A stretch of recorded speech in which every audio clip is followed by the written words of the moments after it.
Agent Sommerstar? Rishi threw open the flap to the tent that the interior agent had declared her impromptu office. We have some bad news. She just about decapitated the agent when she shoved the omnipad into her arms. Sommerstar just stared. The first message? Right. The interior agent shook herself out of her trance and tapped the text. Clever. Rishi had no idea how she was going to do this. It just seemed so dishonest. That was more the interior's usual bag of tricks, wasn't it? In fact... Agent Sommerstar? Captain Rishi? Sommerstar opened her human newspaper once again. I'm going to have to give you this task. It'll look more authentic if the interior's doing it. That was only partially true. Rishi was more worried that with all her misgivings she wouldn't be able to do it. It was 6:30 in the morning, September 3rd, when we were finally ready. We'd been all practicing for a solid month by now, and if we weren't practicing, we were prepping. Operator Cal had made us practice the assault on the Baroness's compound until we performed it mechanically. It was, in theory, a 3-part raid on her mansion and the surrounding area, the so-called Chatelaine estate. First, one team would enter through the front. Second, one would enter from underneath via the old tunnels running below the estate. The third part was a team of Shorvanti operators who would be assisting us from afar, managing the security countermeasures. The plan was simple, simply complex. Uncle Boo and I had stolen a number of pickup trucks and taken them to a chop shop in Baltimore. Once there, they had been armoured and souped up. These would get us all onto the grounds. Other than that, we were able to call in favours and raid our stashes for weapons.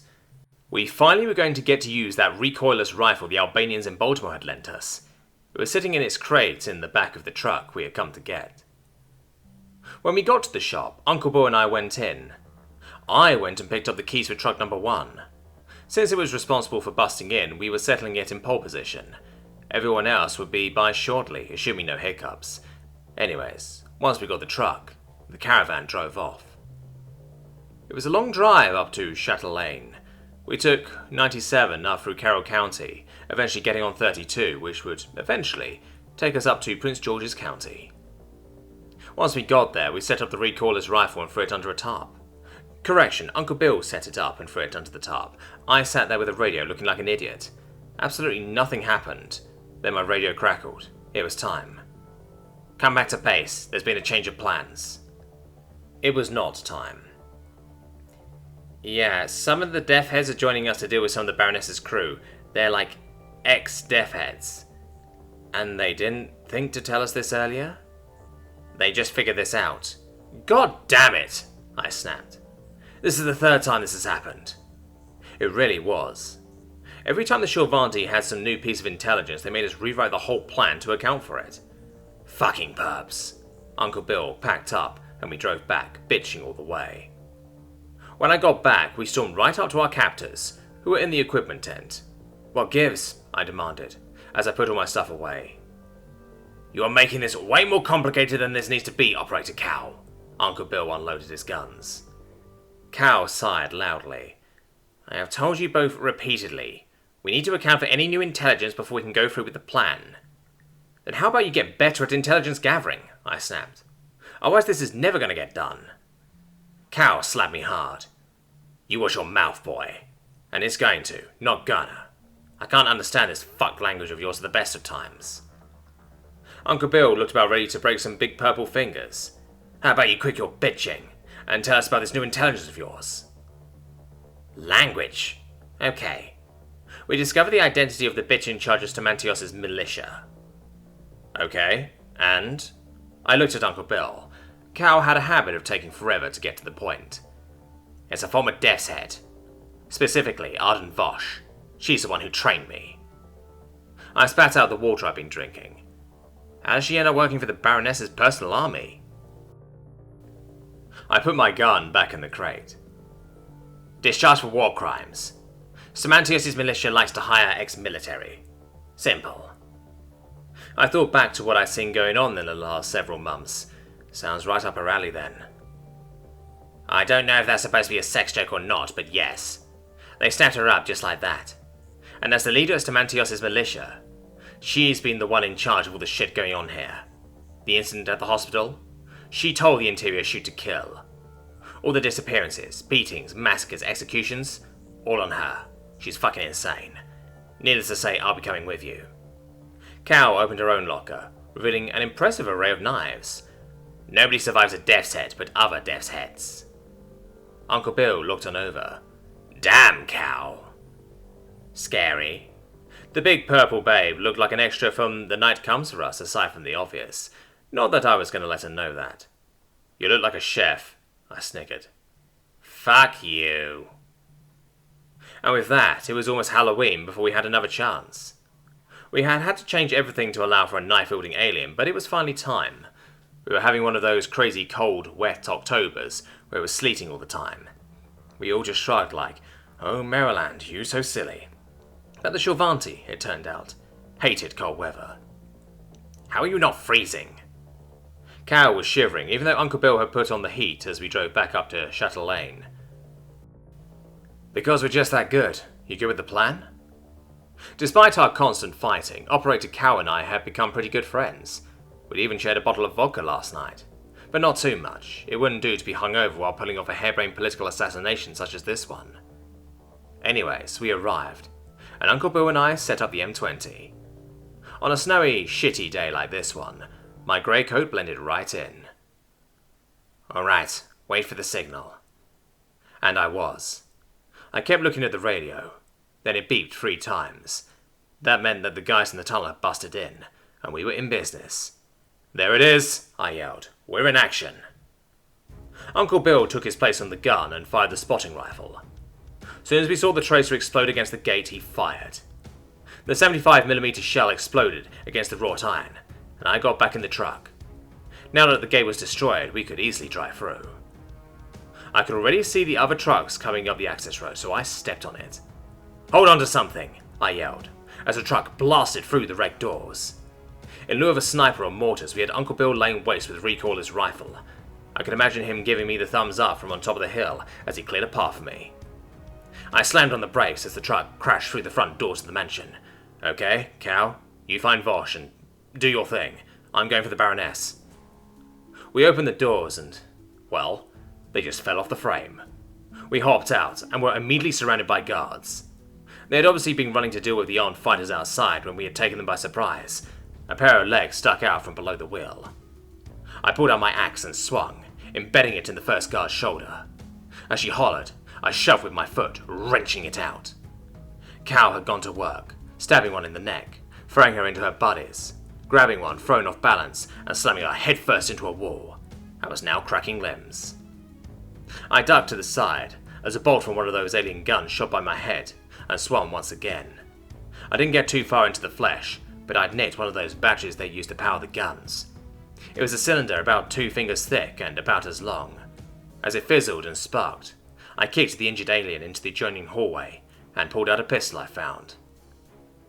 When I shot the damaged battery, the resulting explosion set off the others. Everyone in the hall was fried or blown out of the window into the fighting outside. Cow had shown us that. Then I saw a figure step out of the smoke. Thomas, Cow warned. Run, the Baroness is still alive. Right, you go do your thing. I ran for it. As the human ran for it, Cow pulled out her knife. Arden Vosh was here. Well, look who it is, Vosh teased. I remember you. It's good to see you again, teacher. And it was. In all her time as a death's head, Cow had looked up to the older woman. She'd been devastated when Vosh had been brought to trial for war crimes. Isn't it a common thing in human storytelling? Cow asked. Where the student becomes the master or something? Ironic, isn't it? Vosh pulled out her own blades.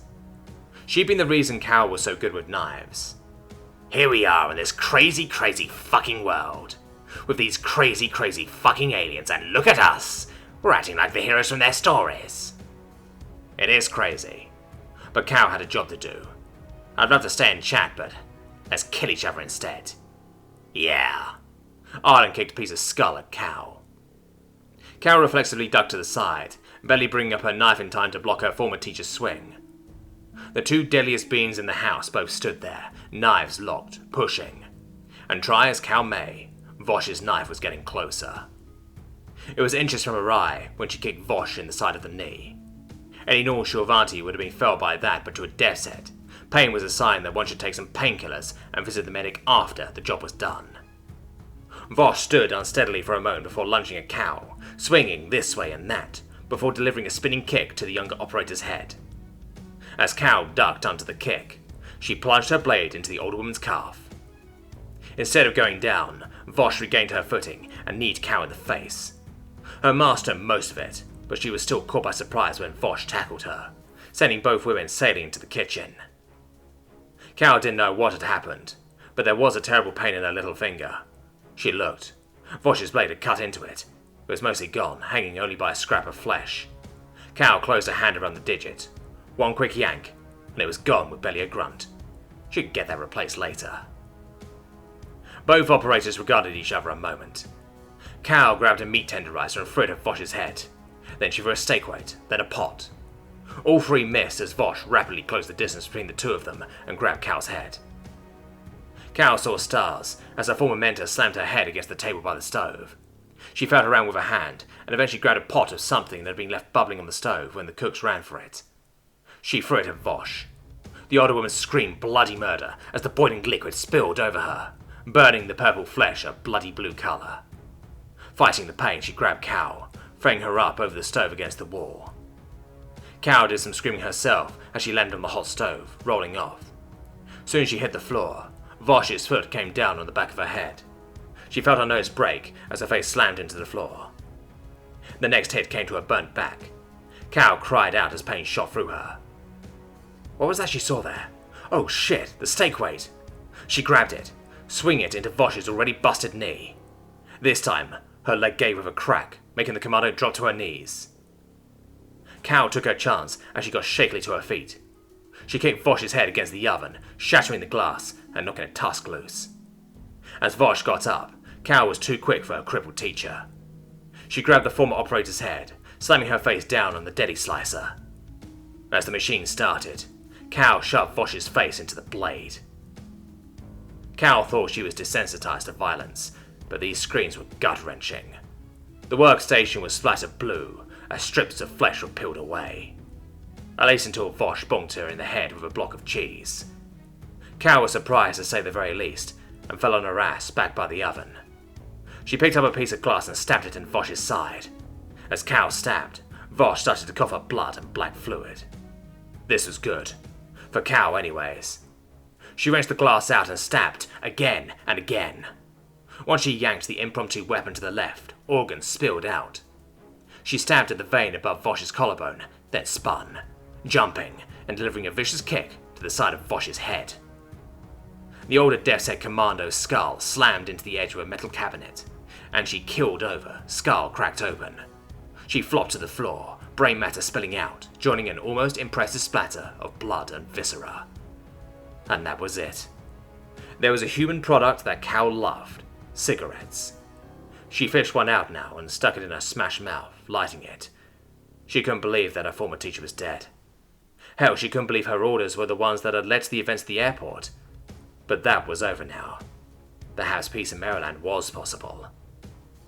There was a prayer that the Death's Head Commandos said over their fallen. Far gone as Vosh had been, it still felt right to say it for her. I am death, Cal intoned, well as she could. And I come for all. I am life. I am the nothing and the everything. I consign you, ardent Vosh, to what may lie beyond. And with that, she closed Ardent Vosh's eyes for the last time. She only hoped Tom was having an easier time.